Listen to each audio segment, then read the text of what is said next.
I want to tell you something. At the end, when it's all over, no matter what they say, no matter if you keep Mayat or if you keep some religious law, whether if you don't keep it at all, the Creator still wins. Why? Because He's the one that set the rules. He's the one that set the structure. So either you're going to be devoured by a mist because your heart is heavy, your heart is in deviation, your heart is defiled. So then you will get defiled.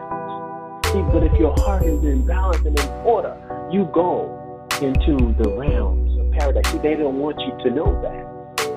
They want to keep that from you. They want you to think that this was some biblical concept. No, this is what they stole from the ancestors. This is what Ahmadi's teachings was about. So that you're not constantly coming back as human instruments and living this all over and over and over and over again. No, you got one time now to live in truth or to live the lie. Ain't nobody got no time for all this. You know what I mean? And continue for human beings to live over and over and over again. So now they emptied out the underworld and make sure that all human beings now has get the chance. And this is why so many people is on the planet today. These are old, a lot of them are old souls. Now they back. Either live the truth or to live the lie.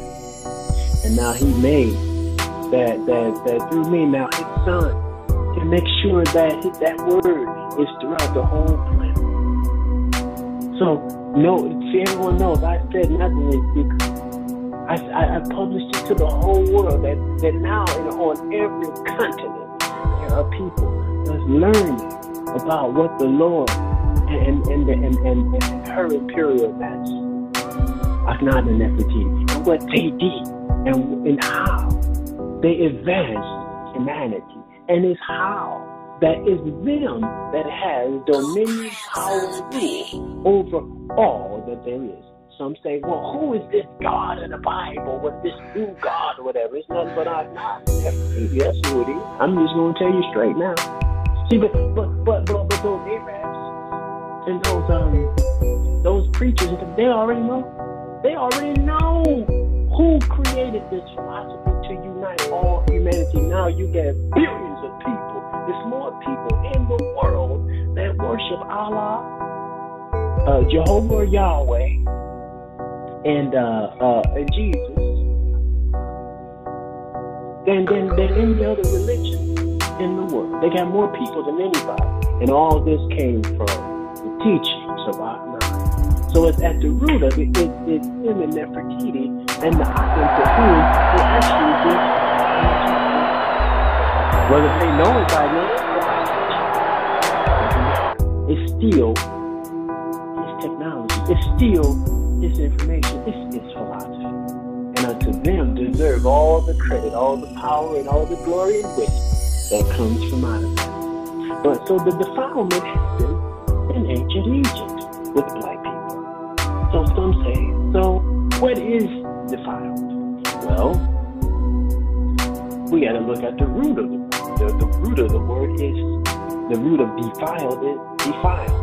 It's a past tense word, and it means to spoil.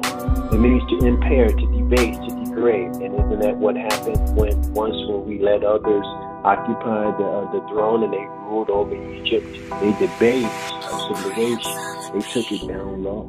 They made it seem as though it was of none effect, and so on and so forth. They tainted it, they tarnished it, they poisoned it, they destroyed it, they brought it to ruin. And if that's not true, then the only thing you have to do is go and look inside of your Bible, and you can see what they did, especially around the chapters of Ezekiel 35, 36, and 37.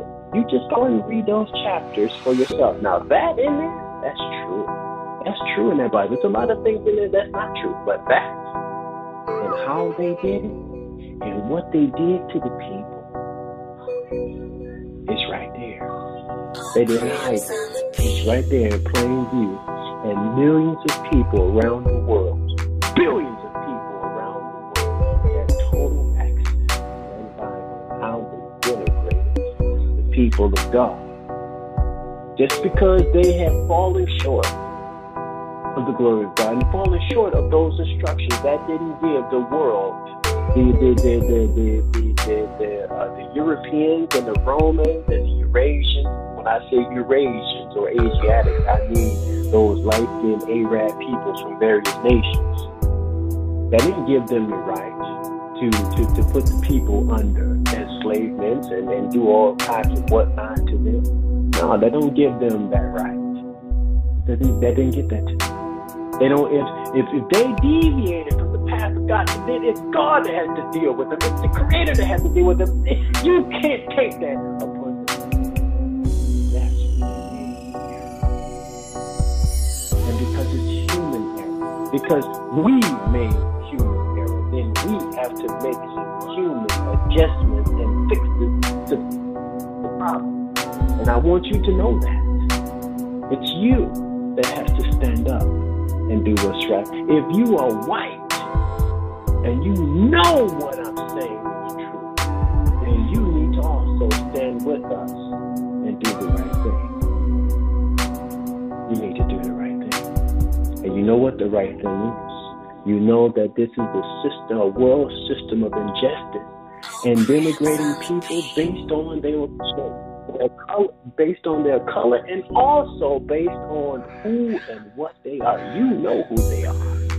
See, this is why your ancestors made our people to take a new name where it doesn't connect back to their ancestors and their culture and so forth, because you knew what you had done. The Arabs knew what they had done. The Greeks knew what they had done. The Romans knew what they had done. The Moors knew what they had done.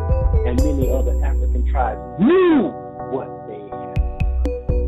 So they stand guilty.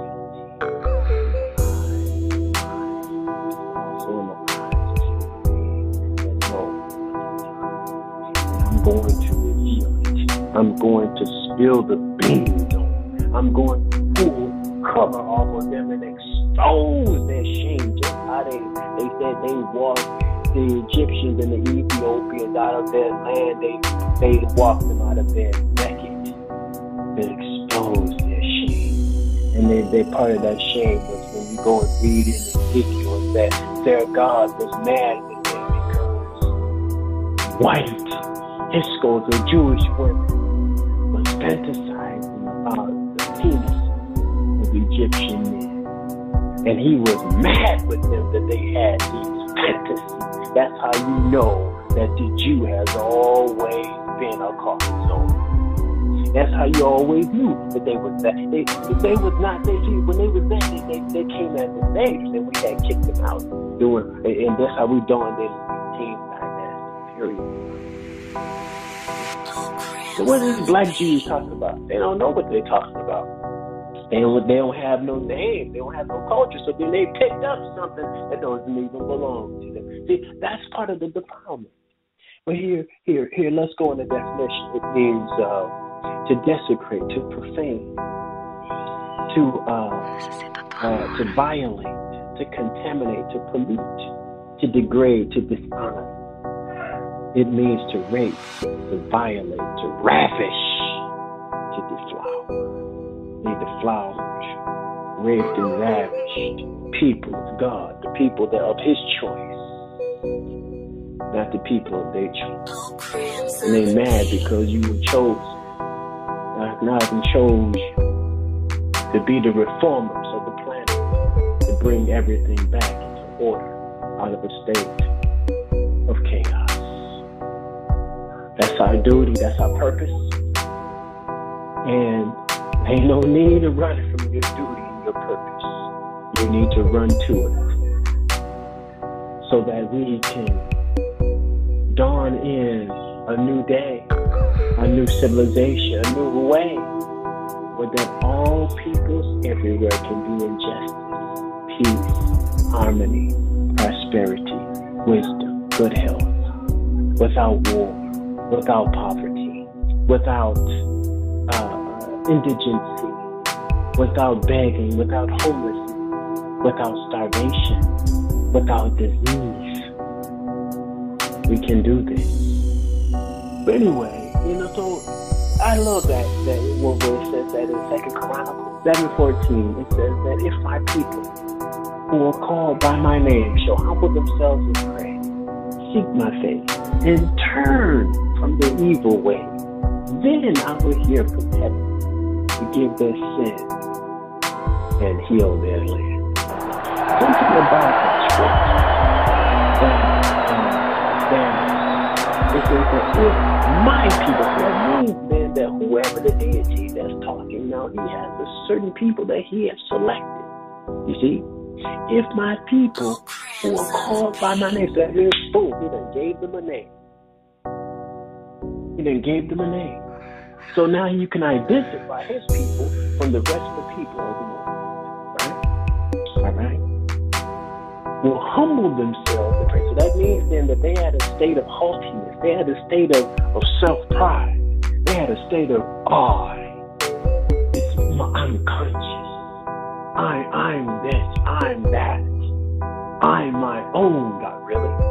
So he said, if my people who are called by my name shall humble themselves and pray. That means that they ain't even doing no praying. That means that they're not looking up to the divine. For that divine connectivity, to making sure that they stay as children and knowing that they have divine parents.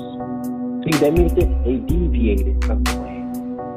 See, so he's saying, if they will humble themselves and pray, see, my faith, you know when the ancestors saw the face of the Creator, you know what it was. It was early in the morning at sunrise. And then they would see the sunrise and the peak. Shine on them as they would sit on the banks of the river. If my people, they would seek his face. You can't see the face of God and live. That ain't what they told you in the Bible. But you can. But that energy that comes right out the sun, is bouncing and reflecting on you, because that is the symbol of the divine that he gave to human beings to let it know that it is empowered and controlled 24 hours a day, 7 days a week, 365 days a year, for billions of years that we know. Because without that light shining, with no human being, there would be no life form in the known universe. It would all cease to exist, and planets would just fall without that sun shining 24 hours a day, 7 days a week, 365 days for billions of years.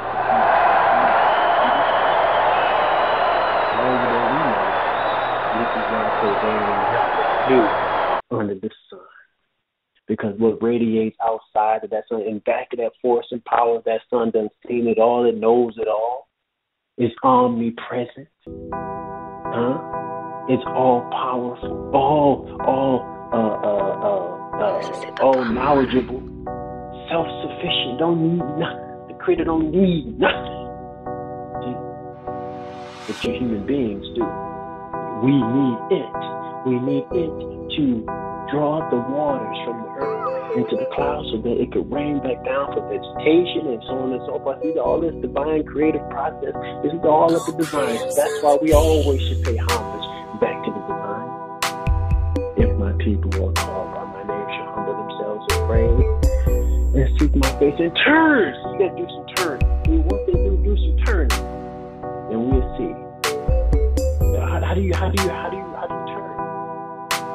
Well, I've been doing this for this long, and this hasn't been giving me this result. So let me start doing what I'm supposed to do. Let me turn back to divine order, and then there's a huge sacrifice on the behalf of our people, because we are the people of what this text is talking about. They got to turn. See, a turn means that you have deviated at one time. You know what I'm saying? So then once when you make that turn back, then it makes sense, you know what I mean, of how you can benefit. You know what I'm saying? So we've turned in a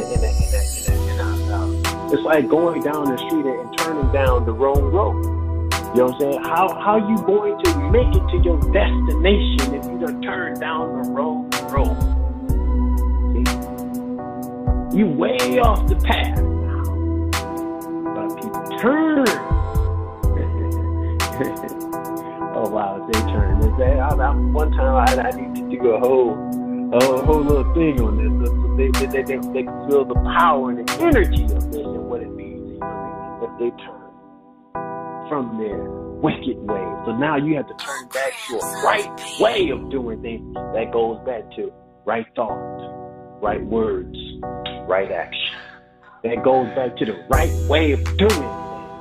Because we've been doing the wrong way. We've been doing the things that this secular system says to do it like. And this is anti-money. This is anti-creator. This is anti of the Amarna teachings that Akhenaten has given unto us, because he and Nefertiti is the son of God and the daughter of God. So they spoke to the creator. They know better than what we know. And they established this for us. And they chose us to be their people. This is our purpose. They chose us to be their people. And they put the world, if we do what we're supposed to, if our people will call by my name, shall humble themselves and pray, seek my face and turn from their evil way, then I will hear from heaven. So now we know that somebody's not around. They sitting back in the distance, looking down. You may agree.